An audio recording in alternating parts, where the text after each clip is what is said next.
À N'Djamena, le ministère des Finances et ses partenaires ouvrent un atelier de plaidoyer pour renforcer la planification locale.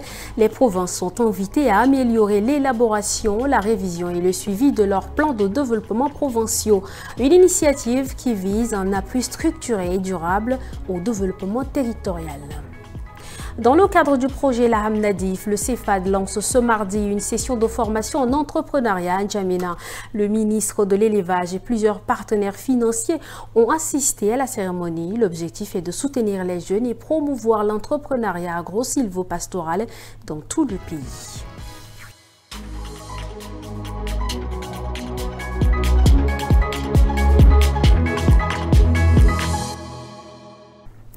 Vous êtes sur Tchad Info TV, bonsoir et bienvenue au 19h45. Ce matin à N'Djamena, le ministère des Finances, du Plan, de l'économie et de la coopération internationale a lancé un atelier de plaidoyer en faveur de la planification locale. Ouverte par le secrétaire d'État aux Finances, la rencontre vise à renforcer la collaboration entre les provinces et les partenaires techniques et financiers en vue d'un appui structuré et durable à l'élaboration, la prévision et le suivi des plans de développement provinciaux en abrégé PDP.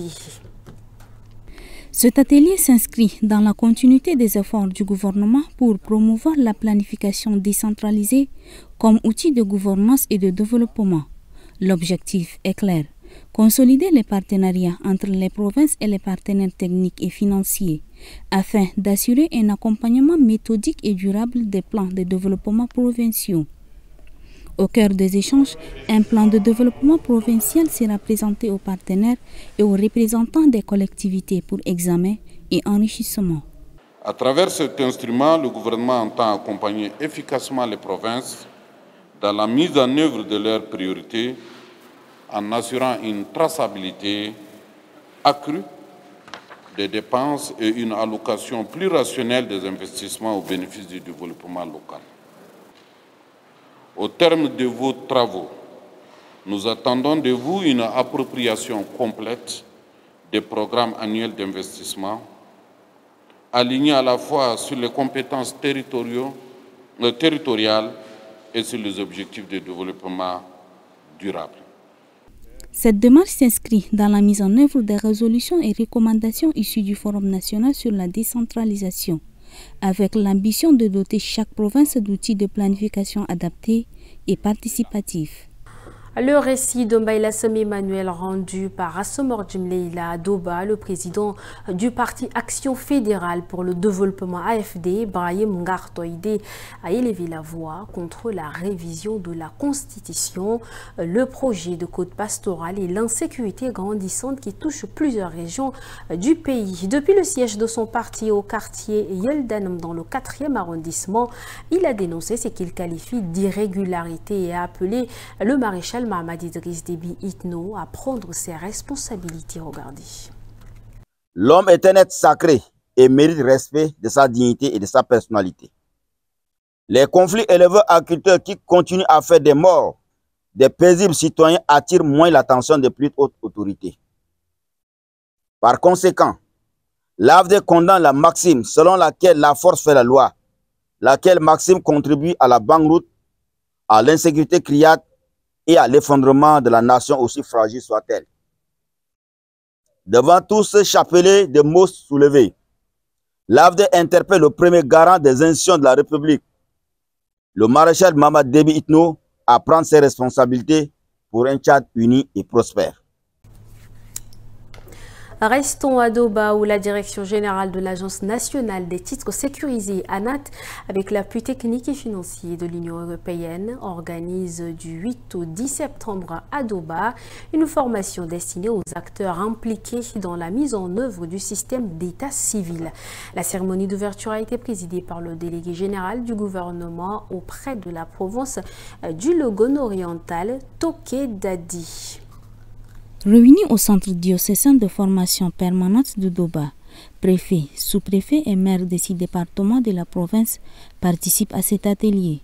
Objectif: renforcer leurs capacités afin de mieux s'approprier les innovations technologiques liées à la digitalisation de l'état civil, notamment via l'application Tasdil, déjà déployée dans plusieurs hôpitaux. Le chef de mission, Soumaïn Ouartougou, représentant le directeur général de l'ANAT, a rappelé qu'une large proportion d'enfants de 0 à 15 ans restent encore sans identité juridique. La réalité sur le terrain révèle un constat alarmant. De nombreux parents ne prennent conscience de l'importance de l'acte de naissance qu'à la fin du cycle fondamental de leur enfant. Par conséquent, une large proportion d'enfants âgés de 0 à 15 ans demeurent sans identité juridique. Cette situation entrave non seulement l'accès aux services sociaux de base, mais compromet également la protection de ces enfants.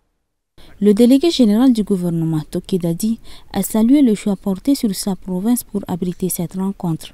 Il a insisté sur l'importance de l'état civil, qualifié de socle de l'identité juridique ou sociale, reconnu par les lois nationales et les conventions internationales. C'est l'occasion pour moi ici de vous exhorter solennellement à échanger entre vous et avec les formateurs sur la gestion efficace et efficiente de vos services.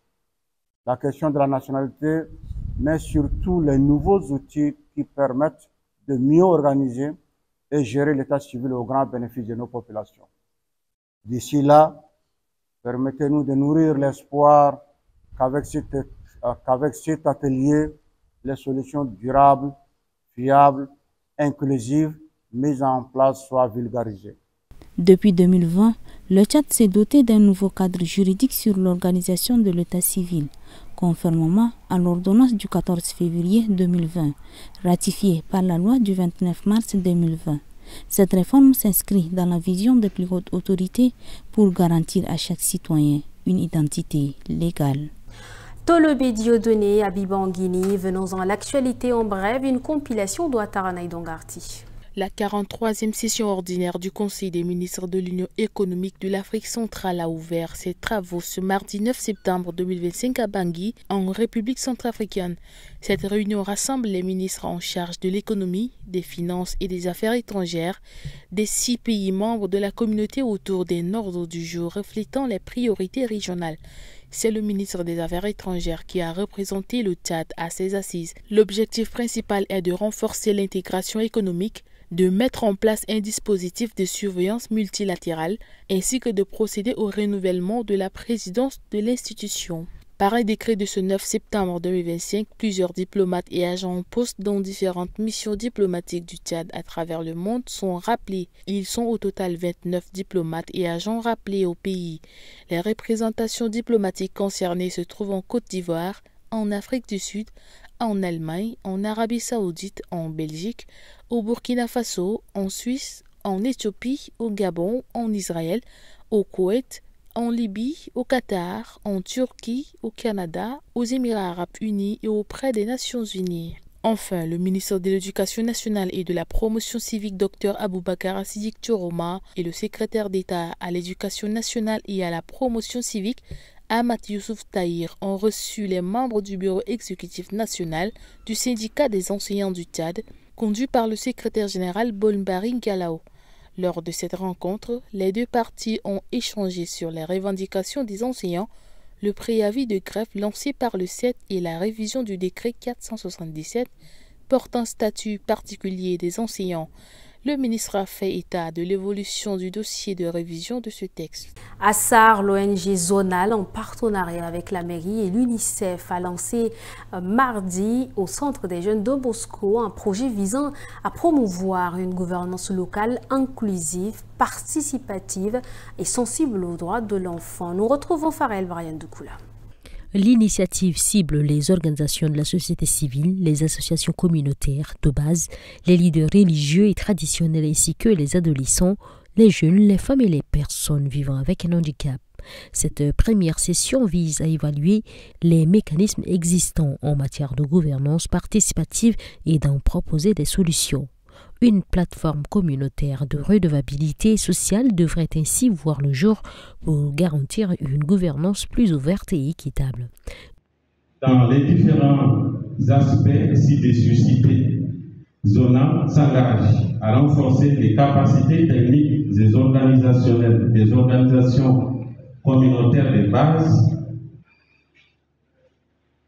et au développement au niveau local, de garantir la participation, la contribution de la société civile au dialogue et au processus décisionnel au niveau local. Le représentant du bureau sous-national de l'UNICEF, Amoundou Oumar Abdelbanat, a invité les participants à s'impliquer activement pour faire entendre les préoccupations des jeunes, des femmes et des personnes en situation de handicap. Nous sommes rassurés que l'ONG zonale Prajid marquera également ses empreintes positives dans notre très chère ville de Sarr et dans la province du Moyen-Chari. Nous accueillons à bras ouverts les activités de cette ONG. Nous lui souhaitons plein succès dans ses activités. Au cours des débats, les participants ont soulevé des questions sur la durée du projet, les mécanismes de redevabilité sociale et l'implication effective des acteurs locaux. Les discussions se poursuivront ce mercredi 10 septembre. Farel Brian Dokula, articulé par Ngena Ondoum Cynthia dans le cadre du projet LAM Nadif, le centre de formation agro-silvo-pastoral et de développement de l'entrepreneuriat CEFAD, a lancé mardi une session de formation en entrepreneuriat. La cérémonie officielle s'est déroulée au siège du centre en présence du ministre de l'élevage et de la production animale ainsi que de plusieurs partenaires financiers. Guémé Moussa, Rassomok Jumlela. Placé sous le thème « Parcours de l'entrepreneuriat, je crée ma propre entreprise » au sein de la filière viande de qualité. Cette formation ambitionne de doter les jeunes et les femmes de compétences nécessaires pour créer et générer des entreprises solides et durables. Objectif affiché, générer des emplois, créer de la richesse et renforcer la sécurité alimentaire à travers une filière viande compétitive. Notre ambition est claire. Que les jeunes formés ici deviennent des entrepreneurs champions de demain, porteurs d'initiatives qui nourriront nos villes et dynamiseront et renforceront la vitalité de nos campagnes. Une initiative saluée par le représentant de l'ambassade de France au Tchad qui y voit une opportunité de bâtir une nouvelle génération d'entrepreneurs engagés dans la filière viande de qualité. La qualité, c'est ce qu'on vise. Et on n'atteindra jamais une qualité suffisante, mais c'est toujours un objectif qu'on va se mettre devant. Donc je voulais aussi vous féliciter, Monsieur le Président, je voulais vous féliciter, Monsieur le Coordinateur, pour l'intitulé de cette formation. Il faut bien que vous ayez tout ça en tête. Je crée ma propre entreprise, la filière viande et de qualité. De son côté, le ministre de l'élevage et de la production animale a encouragé les participants à tirer le meilleur profit de cette formation afin de contribuer activement à la transformation et à la valorisation de la filière viande au Tchad. Cette formation est une opportunité précieuse qui vous est offerte. Vous êtes appelés à devenir des champions, c'est-à-dire des acteurs modèles capables d'innover, d'entreprendre et d'inspirer vos communautés. L'atelier se poursuivra jusqu'au 20 septembre. Les organisateurs espèrent à travers cette initiative renforcer la compétitivité de la viande tchadienne et ouvrir de nouveaux débouchés sur les marchés nationaux et internationaux. Au crochet de cette édition, à l'occasion de la journée mondiale de lutte contre le syndrome d'alcoolisation fœtale, le Centre diocésain de recherche action en alcoolologie CEDIRA a organisé ce mardi un point de presse dans ses locaux au quartier Kabalaï. Par la voix de sa directrice, l'institution a annoncé le lancement de la semaine 20-120 placée sous le thème « Sauver la femme enceinte de l'alcool, c'est sauver la société ». Et il faut savoir que le syndrome d'alcoolisation fœtale, c'est la première cause d'handicap mental évitable. Donc c'est la première cause de troubles mentaux qui ne sont pas génétiques. Et c'est 100% évitable. Sauver une femme enceinte de l'alcool, c'est sauver la nation, c'est sauver la société. Cela commence par prendre soin de notre environnement. Car les enfants qui vont naître, s'ils naissent dans un environnement pollué, meurtri, détruit, forcément, leur avenir sera perturbé. Donc c'est comme ça que nous allons faire une action salubrité pour aller à la rencontre des gens et leur dire qu'il prendre soin de notre environnement, c'est également prendre soin de notre santé. Propos recueillis par Bonaventure Alomba et ainsi s'achève cette édition. Merci à vous, chers téléspectateurs, de votre fidélité. Bonsoir.